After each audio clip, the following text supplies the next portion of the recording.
There we have the Xiaomi 12X, one of the new smartphones that Xiaomi released. And this one is the cheapest one as well. So you can get this one for around 500 bucks over here in Germany.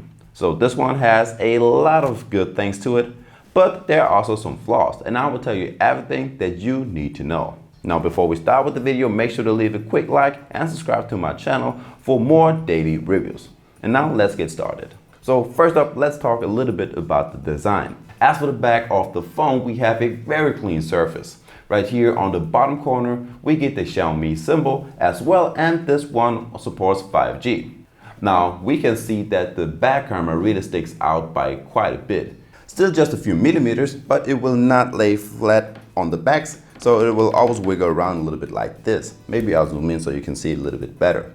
Now, we have 3 cameras in total on the backside of your phone. So you have one 50 megapixel main camera, a 13 megapixel ultra wide, and a 5 megapixel tele macro camera. If we turn the phone around, we see the 6.28-inch AMOLED display, which has just about the same size as my iPhone 13. The phone is pretty curvy if it's the corners or even the smooth sides, left and right of the phone. All the way on the top, we have the usual front camera, which has 32 megapixels, and down on the bottom, we have the loudspeakers and our USB-C charging connection. Also, since we have the Gorilla Glass Victus built in as a screen, you definitely won't run into any problems if you're worried about getting any scratches on your screen.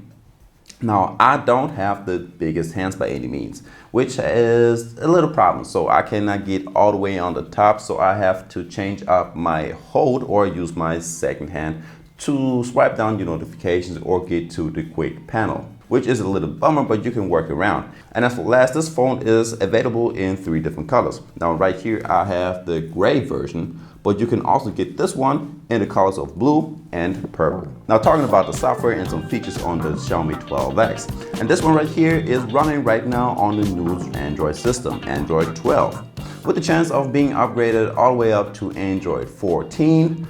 But unless I have a crystal ball and can look into the future, I really cannot say for sure if it's getting upgrades up until then. Alright, the 12X also has a fingerprint sensor to unlock the screen. Setting it up is a matter of seconds, and it does light up upon touching it, which really looks cool. This phone of course also has all the normal screen lock option and a face unlock as well, which again only takes about 2 seconds once you start it. And all of the unlock systems really work just fine, so you don't have to do it 3 times until it recognizes your fingerprint or your face. Now some really cool features you get on this phone is a sidebar. So first off, you can decide if the bar should always be on your display or only during certain activities. But what it does, it opens up a bar with some of your apps, so you have a quicker access to them, and you will get a little access screen on your display with the app. So you can actually work on 2 apps at the same time. So as for the last 2 features I've got for you guys, one of them is that you can actually create an extra display or space on the same smartphone.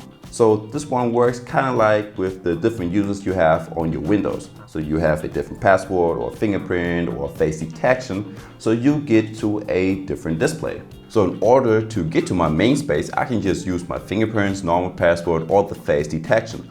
But in order to get to my second space, I can just set up a different password, use a different finger for the fingerprint detection, and like that, I will get to a whole new space. And as for last, you can actually track your heart rate using your fingerprint and your smartphone. Just find the heart rate detection feature and leave the finger on the fingerprint sensor for about 15 seconds. And you get your results right away. Pretty cool for a smartphone. Alright, next up, the display and the audio. Now, as I already mentioned, you have a big 6.28-inch OLED display with a resolution of 2400 pixels by 1080. Now you also get a cool 120 Hz refresh rate, which you by the way can set down to 60 to save a little bit of your battery life, to which we will get in a second. Now all the colors on the smartphone look super vivid and clean, so you're getting the full experience when you're watching movies on YouTube or Netflix, and all of your pictures that you can take in 4K will look very crisp as well. Also, direct sunlight will be no problem whatsoever on your phone, at least not in my experience. So you have an auto brightness function, which is working fairly well. And if you turn up your brightness settings all the way to the maximum, you can see everything pretty clearly on your display. Now, there will be some reflections here and there, but that's about it. As for the sound, this phone gets pretty loud. You can fill the whole room with your music, but you cannot expect any bass from it. So let me give you some examples right quick. My name is Leonard, you're watching a product review, and that's me, of course. And as for last, you will not get a microphone jack on the bottom of your smartphone. You will have a USB-C connection to connect your USB-C headphones.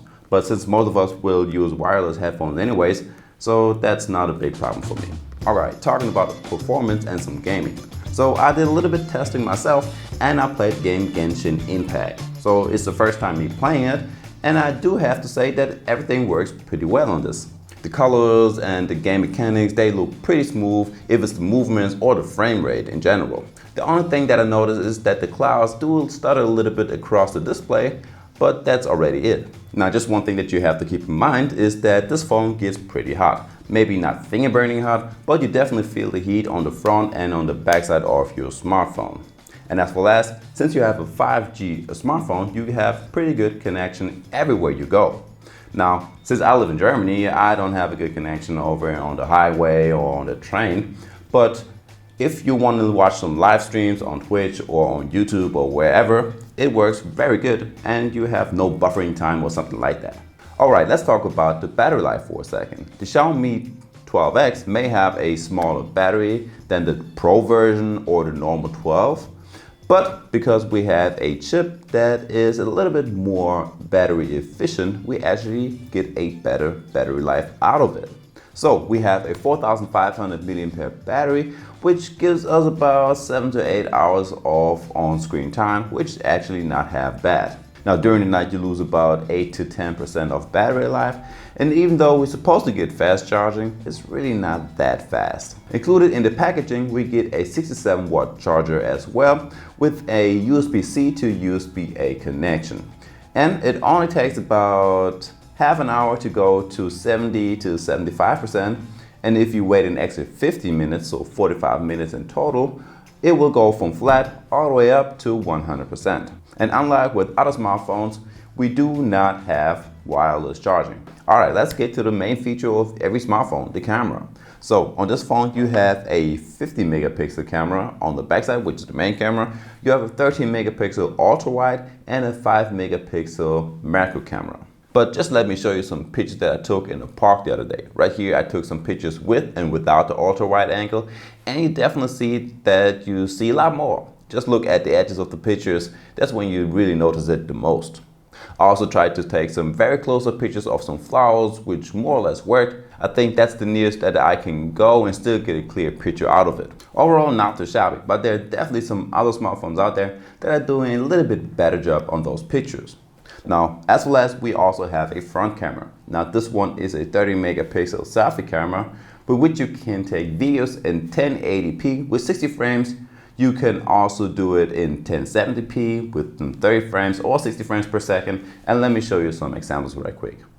So let's give you guys a little camera check and a little sound check as well. So right now I'm recording in 4K 60 frames per second, and everything on this camera looks pretty smooth. Now if I want to, I can just zoom in a little bit. Now that's 2 times, and I wouldn't go further than this since everything after that looks a little blurry.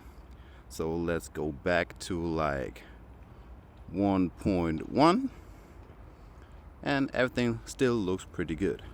Now just for reference, you cannot do the ultra wide in 4K 60 frames per second. For that you need to go down to 30 frames per second, and then you can do the ultra wide as well. So as well as, let's give the front camera a quick check. So you can either record in 1080p with 60 frames per second, what I'm doing right now, or you can do it in 1080 with 30 frames per second, or in 720 in 30 frames per second. And guys, that's already it. I hope you like one of my smartphone reviews. Normally I do a lot of smartwatches, but just let me know in the comments how you like those reviews of mine. And with that being said, see you next time. Peace.